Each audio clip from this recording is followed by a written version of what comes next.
রাখতে দে। তুমি এখন ছোট খোকা, রোজা ফরজ না, রোজা রাখলে কষ্ট হবে কেন বুঝো না। আমি এখন ছোট মাঝে বড় হয়েছি, আল্লাহর জন্য রোজা রাখতে শিখে গিয়েছি।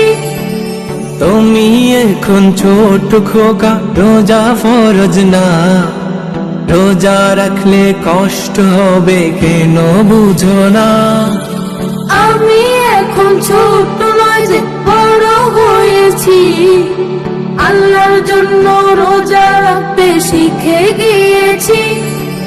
রোজা রাখার জন্য আমায় সেহরি খেতে দে, আমাকে রোজা রাখতে দে, আমাকে রোজা রাখতে দে, আমাকে রোজা রাখতে দে।